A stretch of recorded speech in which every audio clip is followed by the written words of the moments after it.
Kami ingin berkongsi pada anda berkenaan dengan penubuhan Center for Women Advancement and Leadership ataupun lebih dikenali sebagai CWAL. Ini untuk menyokong agenda nasional. Jadi kita ingin mengetahui dengan lebih lanjut berkenaan dengan CWAL ini. Selamat pagi diucapkan kepada teknologis Dr. Hajah Jimisia Jaafar selaku pengarah CWAL, dan juga di hujung sana iaitu Dr. Nadia Razali selaku timbalan pengarah CWAL. Selamat pagi untuk kedua-duanya. Terima kasih bersama kita hari ini di studio. Okey, CWAL ini adalah ringkasan untuk Center for Women Advancement and Leadership.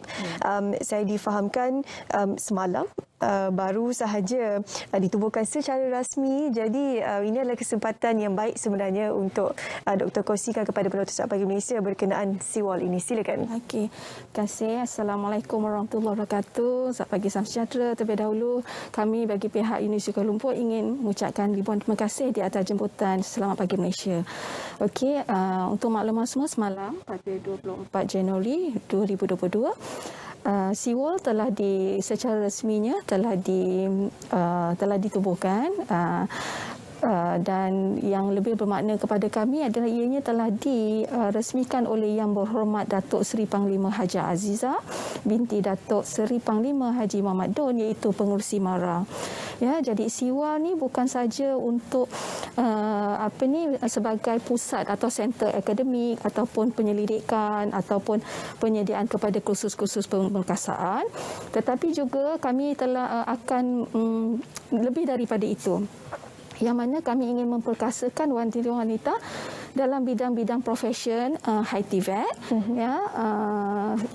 bagi membantu untuk meningkatkan martabat kaum wanita lah. Okey. Dan di UniKL juga terdapat juga center-center lain selain daripada CWAL ni tadi. Kita ada juga pusat pembangunan ekonomi luar bandar, and then yang dipanggil CRED lah dan in English dia. Dan juga kita ada Teknoputra, kita ada pusat pembelajaran lanjutan dan berterusan, and then kita ada jaringan industri, dan kita juga ada penyelidikan dan inovasi. Jadi actually kita ni berfungsi untuk memberikan idea, ya, dan program-program yang berimpak tinggi kepada masyarakat. Okey. Itulah sebut sedikit tentang CWAL. Okey, ringkas dan padat. Pastinya secara ringkas kita boleh mengetahuilah apa antara peranan ataupun fungsi sebenarnya CWAL ini. Kita akan lihatnya hasilnya untuk setahun yang akan datang kerana ini baru saja ditubuhkan secara rasmi sejak semalam.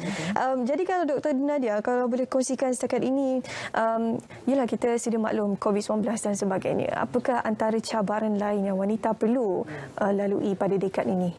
Okey, terima kasih Syuhada. Okey, so sebenarnya penubuhan CWAL ni diinspirasi daripada cabaran wanita pada masa kini.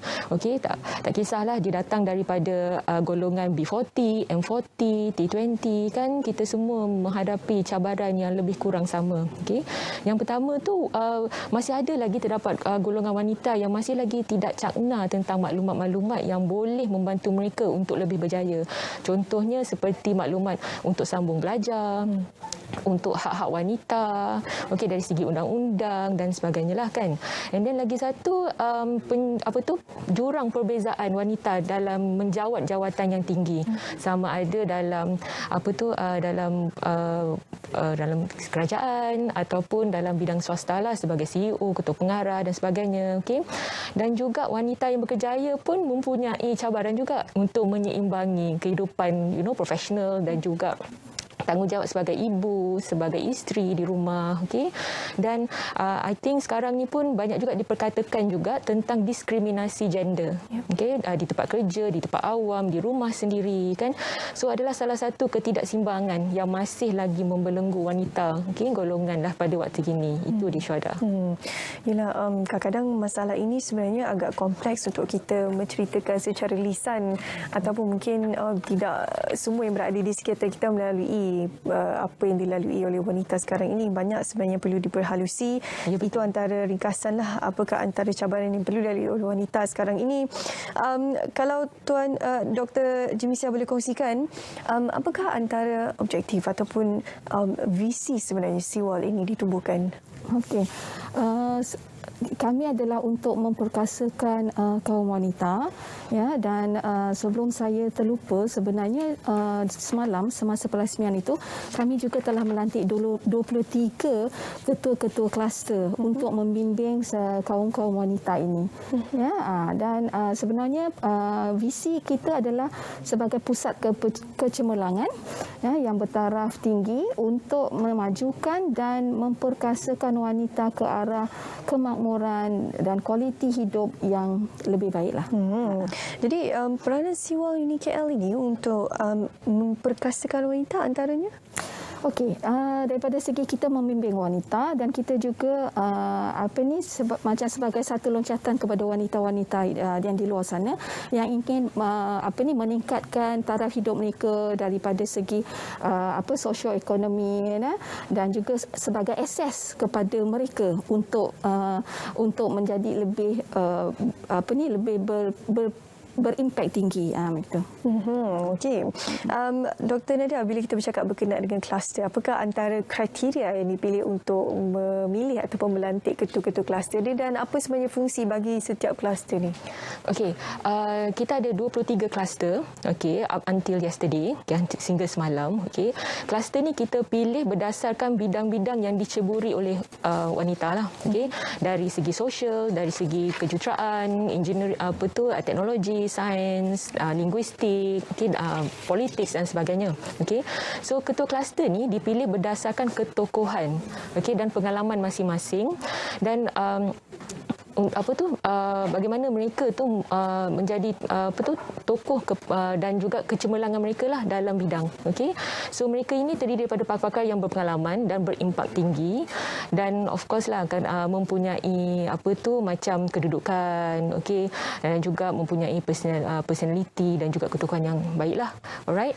So mengikut bidang masing dan juga kita tidak bergantung kepada satu umur sahaja. Kita ada juga ketua kluster yang daripada wanita muda, okey, dan juga wanita yang inilah yang berpengalaman. Kiranya mereka ni akan menjadi mentor ataupun sumber rujukan kepada wanita-wanita yang menyertai program di bawah Seawall ini nanti. Kalau kita boleh berikan ringkasannya lah. 23 kluster tersebut, kalau boleh berikan sedikit perkongsian antaranya.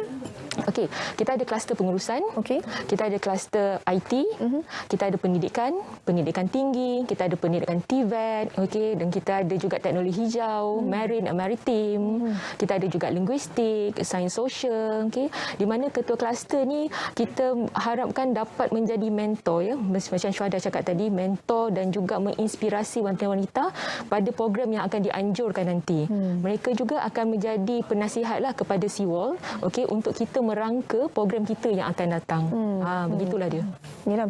Jadi bila ada pakar dalam bidang tersebut, mereka lebih mengetahui apakah keperluan wanita dalam bidang tersebut untuk kita menganjurkan program dan membantu mereka untuk mengoptimumkan kedaya upaya mereka dan sebagainya.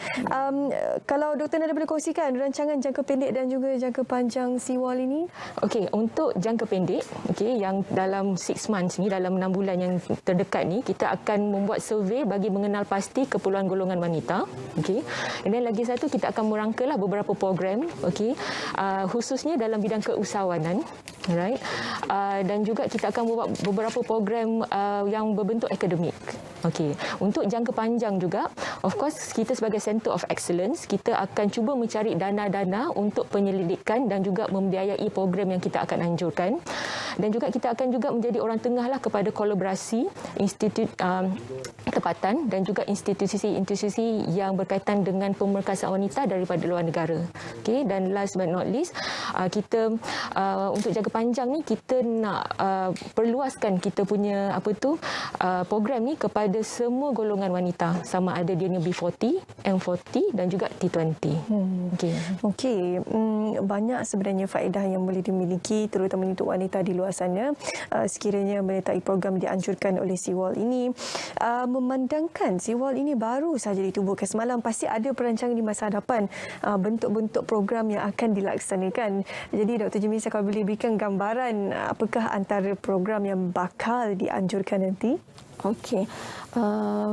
Di peringkat permulaan, kami akan panggil semua ketua-ketua kluster ini untuk kita buat macam strategic planning. Bagaimanakah untuk kita membantu wanita-wanita di luar sana. Daripada situ kita akan merangkakan program apakah yang sesuai untuk dibagikan kepada mereka ini. Dan juga seperti mana yang Dr. Nadia kata, kita kena buat dulu survey.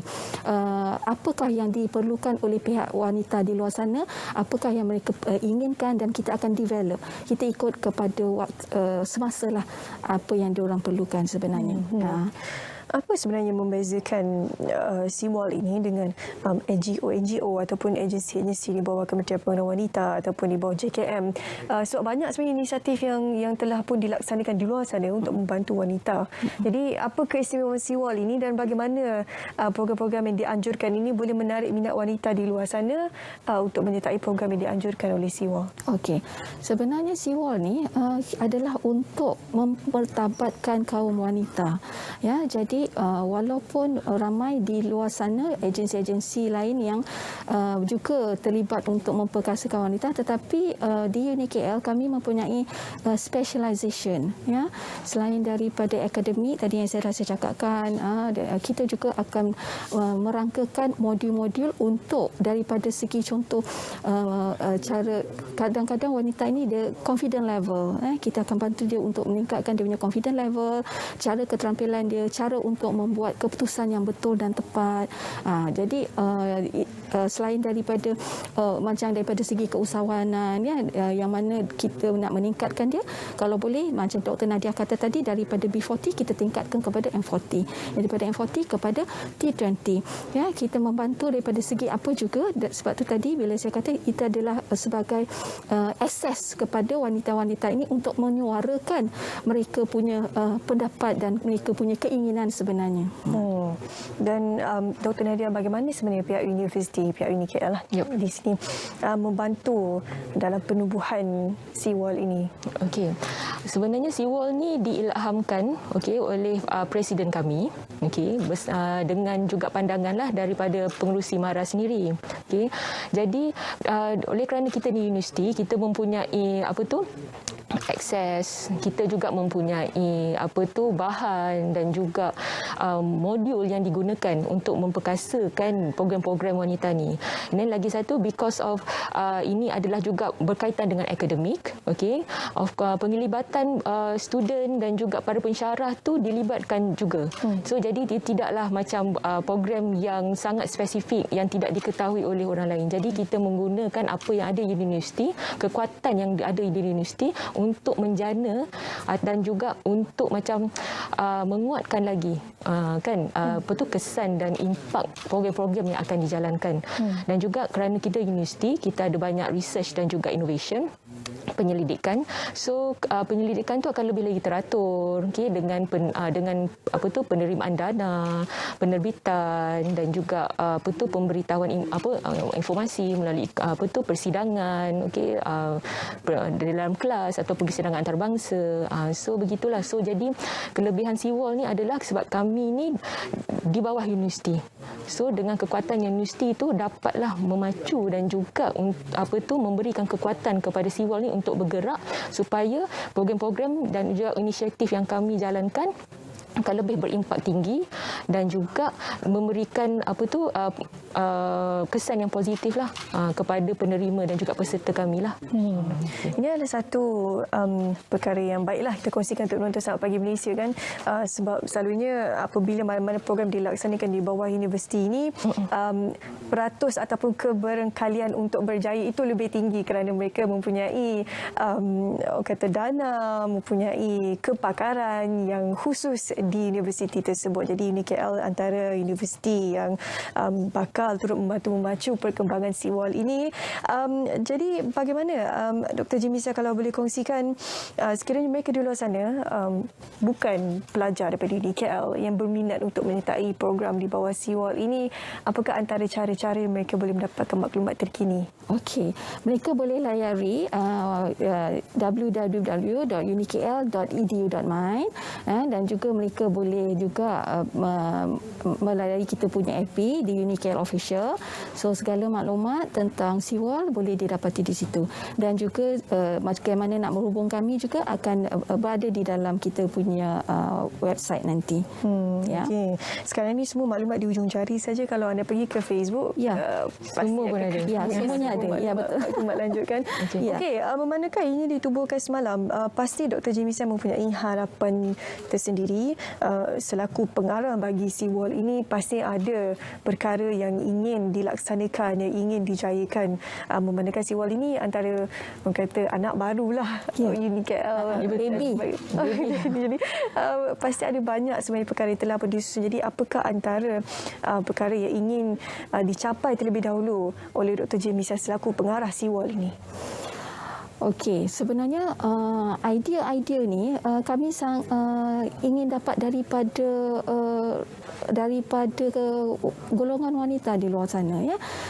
Mana kami mengaluk-alukkan golongan wanita di luar sana untuk sama-sama memberi idea kepada kami bagaimana untuk memacukan dan untuk memberikan program-program yang berimpak tinggi kepada kaum wanita sebenarnya. Jadi kita sebenarnya memang masih lagi tidak untuk merangkakan, untuk membantu dalam satu program ini kita memerlukan kerjasama dan idea-idea daripada ketua-ketua kluster itu tadi. Sebab tu kalau boleh memang saya amat mengaluk-alukkan wanita-wanita untuk memberikan input kepada kami. Adakah ada kebangkalan untuk terdapat pertambahan kluster selepas ini? Ialah 23 mungkin tidak mencukupi untuk membantu wanita di luar sana, dan banyak bidang juga sektor yang perlu diberikan perhatian. Jadi bagaimana jaminan daripada Dr. Jimmy? Setakat ini memang kita ada 23 kluster, tetapi daripada masa ke semasa kita akan tengok keperluan untuk penambahan kluster tersebut.